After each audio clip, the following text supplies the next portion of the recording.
నమస్తే, welcome to మనం TV. నేను వలి. ప్రస్తుతం నాతో పాటు స్టూడియోలో ఉన్నారు ప్రముఖ పొలిటికల్ అనలిస్ట్ కృష్ణకుమార్ గారు. వారితో మాట్లాడదాం. మేడం నమస్తే. నమస్తే.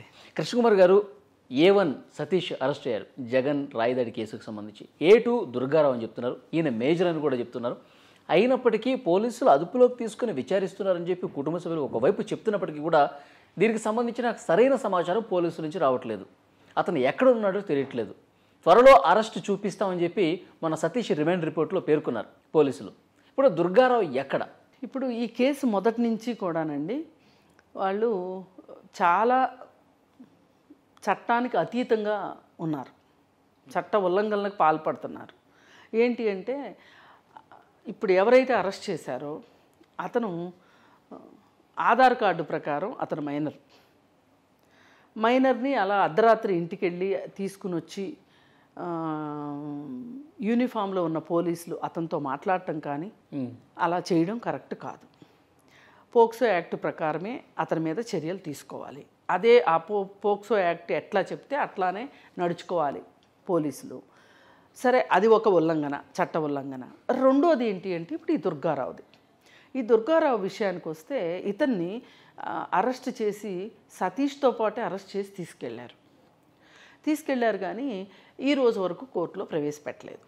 మామూలుగా ఒక పోలీస్ స్టేషన్లో ఎవరినైనా ఒకరిని విచారించడానికి తీసుకుని వచ్చినప్పుడు 24 గంటల్లోపు అతను విచారణ కంప్లీట్ చేసి ఇంటికైనా పంపించాలి, కోర్టుకన్నా ప్రొడ్యూస్ చేయాలి. కానీ దానికి భిన్నంగా ఇప్పటివరకు అతను ఆచూకీ తెలియలేదు. ఇప్పుడు చేయవలసింది ఏంటి అంటే అతని కుటుంబ సభ్యులు హెబియస్ కార్పస్ రిట్ వేసుకోవాలి కోర్టులో. అయితే ఇప్పుడు వాళ్ళ పరిస్థితులు మనందరికీ తెలిసిందే. వాళ్ళు దినసల కూరీలాగా అట్లా ఉన్నారు. వాళ్ళ తరఫున ఎవరూ లేరు. కనీసం ఆంధ్రప్రదేశ్లో రాజకీయ పార్టీలన్నీ ఎన్నికల కొలిమిలో మాడి మసైపోతున్నాయి. కనీసం స్వచ్ఛంద సంస్థలు కూడా బతికిలేవా అని బాధగా అనిపిస్తుంది. ఎందుకంటే ఆ రిట్ ఎందుకు వేయకూడదు? ఆ రిట్ వేస్తే గనక పోలీసులు చచ్చుకుంటూ ముందుకు రావాలి. ముందుకు వచ్చి అసలు అతను ఎక్కడున్నాడు, ఏంటి అతని పరిస్థితి ఏంటి, అసలు అతను ఉన్నాడా లేడా, ఒకవేళ లాకప్ డెత్ జరిగిందా, ఏం జరిగింది చెప్పాలి ఖచ్చితంగా. అసలు వాస్తవాలు ఏంటో బయటికి రావాలి. బాధితుల పక్షాన, పేదల పక్షాన మాట్లాడే వాళ్ళు ఉండాలి. అసలు ఆంధ్రప్రదేశ్ ఎట్లా తయారైంది అంటే ఉంటే రాజకీయం, లేదంటే డబ్బు. ఆ రెండు తప్పితే ఏమీ మాట్లాడట్లా అక్కడ. ఆ రెండు అతనికి లేవు, రాజకీయ అండదండలు లేవు, డబ్బు లేవు. అందుకే అతని పరిస్థితి అలా అయ్యింది. మరి ఇలాంటప్పుడు మానవ హక్కుల సంఘాలు లేకపోతే స్వచ్ఛంద సంస్థలు ఇలాంటివి పూనుకుంటాయి. అక్కడ అవి కూడా లేవు, బట్టగట్లేవు. గత 5 సంవత్సరాలుగా ఎవరు నోరెత్తట్లేదు. నోరెత్తిన వాళ్ళు నోరెత్తినట్టు కనీసం ఫార్వర్డ్లు చేస్తే ఒప్పుకోరు, పోస్టులు పెడితే ఒప్పుకోరు. అవును, డాక్టర్ సుధాకర్ అతను మాస్కులు అడిగితే అతను చచ్చిపోయేలాగా చేశారు. ఇంకొక అతను ఎమ్మెల్సీ ఒక అనంతబాబు కారు డ్రైవర్ని చంపేసేసి డోర్ డెలివరీ చేస్తే అడగట్లేదు. ఇప్పుడు నిన్నగాక మొన్న శిరోమణనం కేసులో 18 నెలలు జైలు శిక్ష పడితే అతనికి నేను టికెట్ ఇవ్వను నీకు అని అనట్లేదు. ఎందుకు అనట్లేదు? నువ్వేనా గురువింద గింజ, నువ్వు చూసుకో ఒకసారి. సో ఎక్కడైనా సరే బాధితులు మేడం, పేదలు. ఇప్పుడు ఎలా అయిపోయిందంటే మాట్లాడగలిగిన శక్తి ఉన్న వాళ్ళు కూడా ఏవో ఒక తప్పులు చేసి వాళ్ళు మాట్లాడలేకపోతున్నారు. ఇలా రకరకాల కారణాలతోటి ఆంధ్రప్రదేశ్లో హక్కుల హననం జరుగుతుంది. పేదవాళ్ళ పక్షాన, దళితుల పక్షాన మాట్లాడేవాళ్ళు లేరు. మాట్లాడకపోతే ఎట్లా? ఇప్పుడు ఆయేషా మేరా కేసు ఉంది. సత్యేంద్ర బాబు పక్కన ఎంత పౌర సమాజం నిలబడిందండి, అలాగే ఉద్యమకారులు నిలబడ్డారండి. వీళ్ళందరూ నిలబడబట్టే సత్యంబాబు నిర్దోషిని బయటకు వచ్చాడు, వాస్తవం బయటకు వచ్చింది. అది కూడా జరగకపోతే సత్యంబాబు ఈ రోజుకి జైల్లోనే ఉండేవాడు, మగ్గిపోయేవాడు.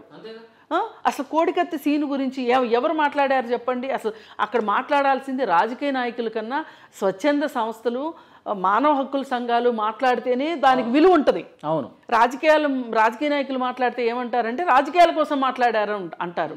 యాక్టివిస్టులు ఉండాలి, ఉద్యమకారులు ఉండాలి. ఉద్యమకారులను చంపేసింది ఆంధ్రప్రదేశ్ నన్ను అడిగితే. అక్కడ ఏంటంటే ఏదన్నా ఉద్యమం జరిగింది అంటే రాజధాని కోసం ఒక ఉద్యమం, వైజాగ్లో స్టీల్ ప్లాంట్ కోసం ఒక ఉద్యమం, అలా ఒక 2 ఉద్యమాలు జరుగుతున్నాయి అక్కడ. ఈ 2 ఉద్యమాలకి వాళ్ళ పరిమితమైన లక్ష్యాలు తప్పితే మొత్తం సమాజానికి సంబంధించిన లక్ష్యాలు కోసం ఎవరు పనిచేయట్లేదు.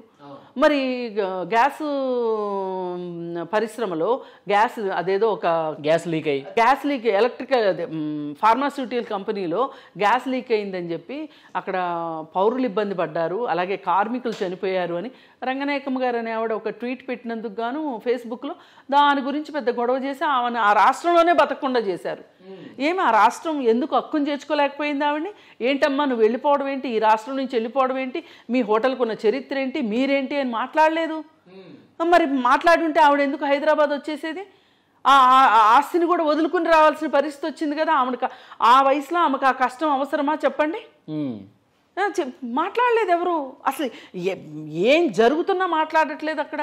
అసలు మాట్లాడే స్వేచ్ఛ లేకుండా అయిపోయింది. ఇప్పుడు ఎలక్షన్ టైం, ఈ టైంలో మాట్లాడొచ్చు అంటే ఇక వాళ్ళు అక్కడ జీవోత్సవాలుగా తయారైపోయారు.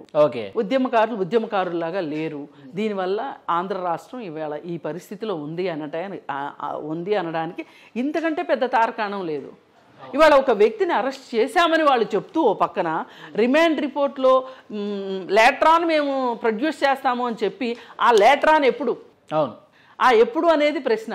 ఆ ఎప్పుడు 24 గంటల లోపే ఉండాలి లెక్క ప్రకారం, చట్ట ప్రకారం.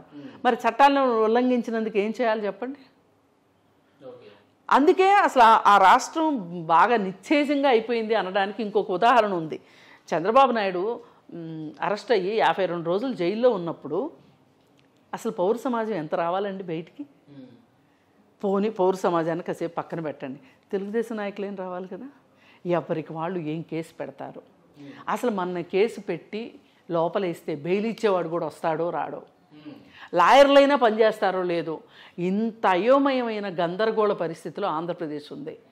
మామూలుగా అయితే నాకు తెలిసిన ఆంధ్రప్రదేశ్ ఏంటి అంటే, నేను పుట్టి పెరిగిన ఆంధ్రప్రదేశ్ ఉద్యమాలకి నెలవు. స్వాతంత్ర పోరాట కాలంలో దక్షిణాది మొత్తానికి రాజమండ్రి, కాకినాడ, వైజాగ్ ప్రముఖ పాత్ర పోషించేవి. అప్పుడు బరంపురం, ఒరిస్సా కూడా మన పక్కన ఉండి అదొక పెద్ద సాంస్కృతిక రాజధాని, కళలకి అన్నిటికీ పుట్టినిల్లు. ప్రకాశం పంతులు లాంటి వాళ్ళు కాల్చరా గుండె ఇక్కడ ఉంది అని చెప్పి చొక్కా ఇప్పి నిలబడిన రాష్ట్రం, మన ప్రదేశం మనది. అలాంటి ప్రదేశంలో ఈవేళ ఏం జరిగినా ఎవరు పట్టించుకోవాలి. ఎక్కువ అనకుండా అన్నిటికన్నా ఇంకా బాధ అయిన విషయం, నేను ఎప్పుడు అంటే అసలు నా బాధను ఎవరు పట్టించుకోవట్లా, ఆంధ్ర బ్యాంకు తీసేస్తే ఒక్కడు మాట్లాడలా. ఆంధ్ర బ్యాంక్ యూనియన్ బ్యాంక్ మార్చి యూనియన్ బ్యాంక్ ఎవరిది? గుజరాత్ వాళ్ళది. ఆంధ్ర బ్యాంకులో ఎన్నో వంతు ఉంటుంది అది. ఆంధ్ర బ్యాంక్ ఎంత ఉంటే యూనియన్ బ్యాంక్ ఎంత ఉంటుంది. ఆ యూనియన్ బ్యాంకులో తీసుకెళ్ళి ఆంధ్ర బ్యాంక్ కలుపుతారా? అంతగా మీకు బ్యాంకులు విలీనం చేయాలి అని ఉంటే ఆంధ్ర బ్యాంకులో చిన్న బ్యాంకులు తీసుకొచ్చి కలపండి. చిన్న బ్యాంకులో పెద్ద బ్యాంకుని ఎట్లా కలుపుతారు? అసలు పేరు ఎట్లా మారుస్తారు? మీకు ఎవరిచ్చారు ఈ హక్కు అంటే, నేను పూనా వెళ్తే పూనాలో ఉంది, ఢిల్లీ వెళ్తే ఢిల్లీలో ఉంది, ఏ ఊరు వెళ్తే ఆ ఊరిలో ఆంధ్ర బ్యాంక్ ఉంది. ఆ ఆంధ్ర బ్యాంక్ నెలకొల్పింది ఆంధ్రప్రదేశ్ ఆయన భోగరాజు పట్టాభి సీతారామయ్య గారు. అంటే అసలు మనం ఆయన రైతులకి అప్పులు ఇస్తూ అలా వచ్చిన బ్యాంక్ అది. రైతులకు అప్పు ఇచ్చేవాళ్ళు ఆయన. సరే, ఏదేమైనా అది ఘనమైన చరిత్ర. ఇప్పుడు చరిత్ర చెప్పుకుని మురిసిపోయే రోజుల్లాగా ఉన్నాయి తప్పితే గతమెంతో ఘనకీర్తి కలవోడా అని చెప్పి చెయ్యెత్తి చేయి కొట్టు తెలుగోడా అవన్నీ పక్కన. ప్రస్తుతం అయితే ఆంధ్రప్రదేశ్లో పూర్తిగా ఏమీ లేదు. భావ ప్రకటన స్వేచ్ఛ లేదు. మనం రాయి వేశారు వీళ్ళే అంటే కూడా మనం సమర్థించాం. అది కరెక్ట్ కాదు. కానీ కరెక్ట్ కాని విషయాల మీద కూడా చర్యలు తీసుకుంటానికి సరైన చర్యలు తీసుకోవాలి. అవును, చట్ట ప్రకారం చట్టబద్ధంగానే తీసుకోవాలి.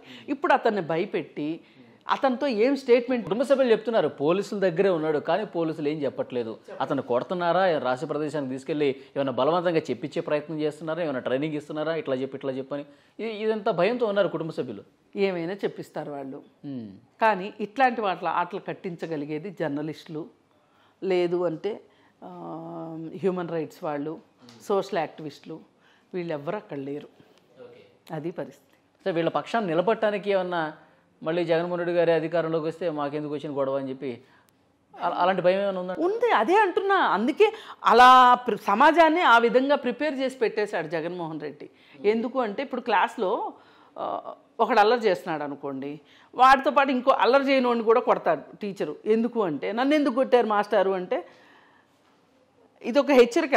నువ్వు ఎప్పుడో అల్లరి చేస్తావు, అల్లరి చేసినప్పుడు నాకు కొట్టానికి తీరుకుండొద్దు, అందుకని ఇప్పుడే కొట్టాను అన్నట్టు. అంటే ఒక హెచ్చరిక అనమాట సమాజానికి. ఇందు మూలంగా తెలియజేయనిది ఏమనగా అని వీళ్ళు హెచ్చరికలు జారీ చేశారు. ఓకే. ఏ రూపంలో? సుధాకర్ రూపంలో, ఎమ్మెల్సీ రూపంలో, రంగనాయకమ్మ రూపంలో, అలాగే ఇంకొక జర్నలిస్టు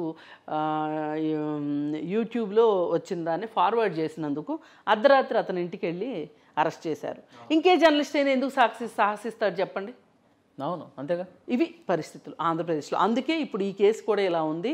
కానీ దీనికి సింపుల్గా దొరికే సొల్యూషన్ ఏంటంటే పోలీసులు అతన్ని తీసుకొచ్చి ప్రవేశపెట్టేదాకా కంటే కూడా వాళ్ళకి కర్రుగాల్చి వాత పెట్టేది ఏంటి అంటే హెబియస్ కార్పస్ రిట్ వేయడమే. ఓకే, చూద్దాం madam. Thank you very much. Thank you.